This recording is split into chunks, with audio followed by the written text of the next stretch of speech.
On a quiet spring afternoon in 1975, two sisters walked out of their home in a peaceful Maryland suburb. They were supposed to go shopping. They were supposed to come back before dinner. But they never returned. No ransom note. No confirmed witness after that afternoon. No trace of where they went. Just silence. And for more than 4 decades, their parents stayed in the same house, kept the same phone number, and waited for a call that never came. Before we go deeper into this investigation, take a second right now, like the video, leave your thoughts in the comments, and subscribe to Cold Case 247 for more real true crime stories that refuse to be forgotten. Because what you are about to hear is not just a disappearance. It is a lifetime of waiting. A lifetime of unanswered questions. And a truth that would take more than 40 years to finally surface. It all begins on a spring day in a quiet Maryland suburb where everything looked normal on the surface, but nothing would ever be normal again. In the middle-class neighborhood of Kensington, Maryland, life on that day felt calm, almost ordinary in a way that makes tragedies feel even more unreal in hindsight. Inside one family home lived a father known across the Washington, D.C. area as a familiar radio voice, and a mother who kept everything together with structure, routine, and care. That family was built around 4 children. An older son. 2 daughters. And a younger son. But on that day, it would be the 2 daughters who stepped into history. Sheila Lyon was 12 years old, just days away from her 13th birthday. She was thoughtful, a little reserved, and often seen wearing her distinctive glasses that made her stand out in photos later circulated across the country. Her younger sister, Catherine Lyon, was 10 years old. Full of energy, curiosity, and the kind of bright innocence that makes childhood feel infinite. They were close in a way only sisters can be, inseparable, often walking together, sharing small secrets, and moving through their neighborhood like it was a world they completely trusted. That trust would be shattered in a single afternoon. On March 25, 1975, the girls prepared for what should have been a simple outing. School was out. It was spring break. The weather was mild. The day felt safe. They told their mother they were going to a nearby shopping center, Wheaton Plaza, just a short walk from home. A place they had likely been to before. A place filled with families, teenagers, and the normal noise of suburban life. Before they left, their mother reminded them of one rule. Be back by 4 in the afternoon. She gave them a small amount of money for lunch. A few dollars between them. Nothing unusual. Nothing alarming. It was the kind of moment repeated in millions of households every day across America. A door closes. 2 children walk out. And a mother assumes they will return before dinner. But they never did. The girls walked the familiar route toward Wheaton Plaza. A short distance. A path they likely knew by heart. A walk that should have taken no more than minutes. Inside the mall, life continued as usual. Bright lights. Crowds. Conversations. The normal rhythm of a busy shopping center in the 1970s. The sisters were later seen inside, eating pizza at a popular teen hangout spot. Laughing. Talking. Blending in with every other child enjoying their day off from school. At one point, their older brother even saw them there. That moment would later become one of the last confirmed sightings of the girls alive in a normal setting. But sometime after that, the timeline begins to fracture. Around mid-afternoon, witnesses reported seeing the girls leaving the mall. And then comes the detail that would haunt investigators for decades. A witness described seeing the sisters speaking with an unknown man carrying a tape recorder. That man would later be referred to only as the tape recorder man. A figure never fully identified. Never fully explained. A detail suspended in uncertainty. Back at home, time began to stretch. 4 o'clock came and went. Then 5. Then 6. At first, it was concern. Then confusion. then fear. Before we go further into this case, if you are following this story closely, like this video right now, comment your thoughts, and subscribe to Cold Case 247. Every detail matters in cases like this, and your engagement helps keep these stories alive. Because silence is exactly what this case feeds on. Their mother, Mary Lyon, began calling friends, checking any possible location where the girls might have gone. But nothing added up. No one had seen them after they left the mall. As evening approached, the feeling in the house changed completely. This was no longer a delay. This was something else. By nightfall, police were contacted. And within hours, the case shifted from missing children to a full-scale emergency response. Search teams flooded the area. Helicopters swept over wooded regions. Dogs tracked possible routes. Volunteers combed neighborhoods.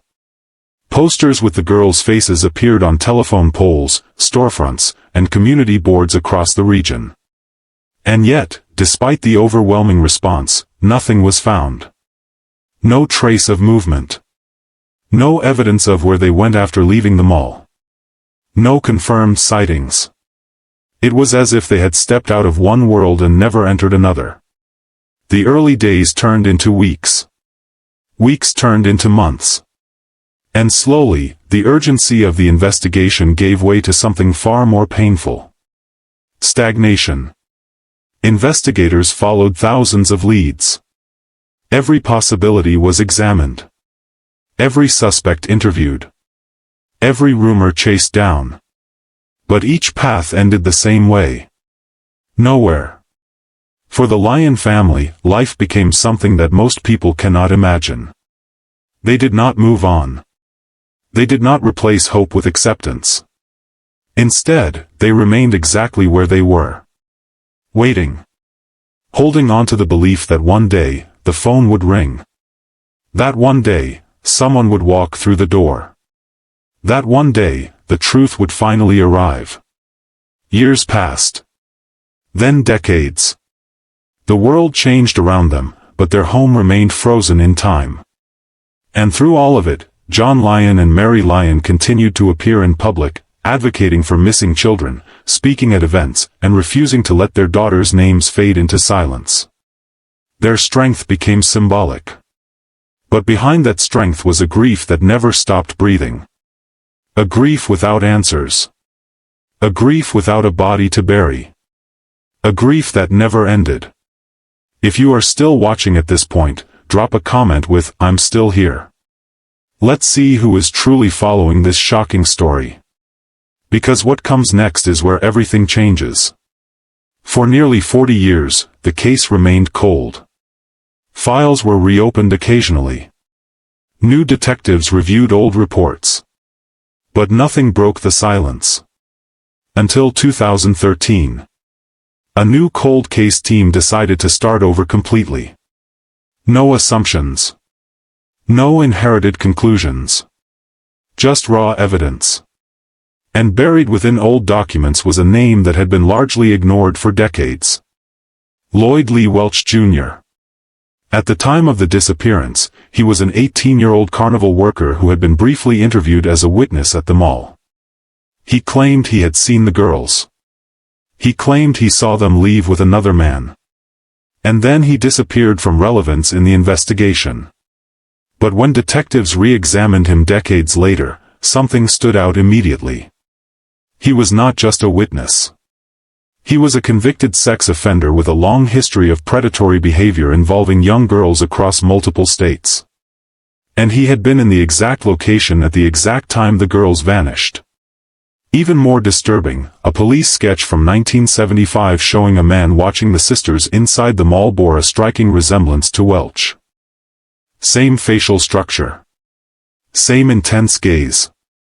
Same unsettling presence. Suddenly, a forgotten name became the center of the investigation. Investigators discovered that Welch's family owned property in rural Bedford County, Virginia. A remote, isolated area far from the mall, surrounded by forested land and difficult terrain. A new theory emerged. What if the girls were never meant to stay in Maryland at all? What if they were taken somewhere no one would ever think to look? In 2014, Welch was officially named a person of interest. By then, he was already in prison for unrelated offenses. When detectives confronted him, he reportedly said something that immediately raised alarms. "I know why you're here." Over time, Welch began speaking more frequently. But his statements were fragmented, inconsistent, confusing. He placed himself near the events. He admitted involvement in ways that investigators could not ignore. But he also shifted blame, distorted timelines, and attempted to minimize his role. Still, a picture began forming. A disturbing one. A narrative of two young girls being targeted at a busy mall. Lured away from safety. Transported far from home. And never returning.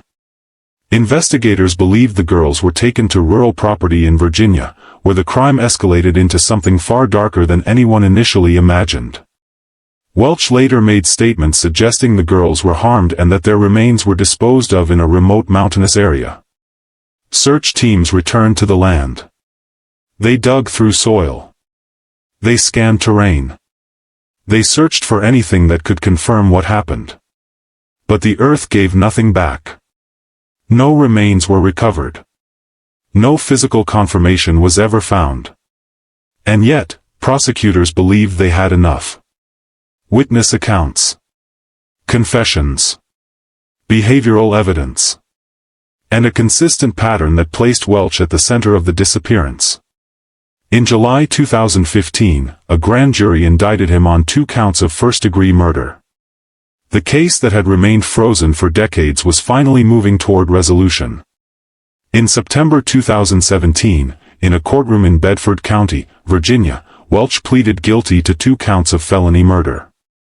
He did not fully admit to directly killing the girls. But legally, his involvement in the kidnapping and events leading to their deaths was enough for conviction.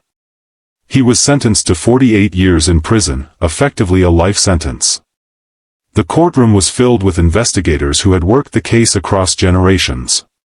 And sitting there, after more than 4 decades of waiting, were John Lyon and Mary Lyon. When the hearing ended, John Lyon spoke briefly to the press. His voice carried exhaustion rather than triumph. "We just want to say thank you. It's been a long time. We just want to go home." There was no celebration in those words. Only release. A lifetime of waiting finally reaching its limit. Mary Lyon passed away in 2024. John Lyon passed away in 2025 at the age of 85. They never recovered their daughters. They never buried them. But they lived long enough to learn the truth. And in cold case investigations, that is sometimes the only ending that exists. Before this story ends, make sure you like this video, leave your thoughts in the comments, and subscribe to Cold Case 247. Because stories like this are not just history, they are warnings, reminders, and unanswered echoes that still matter today. Some cases close in court. Others close in truth. But the silence they leave behind never truly ends.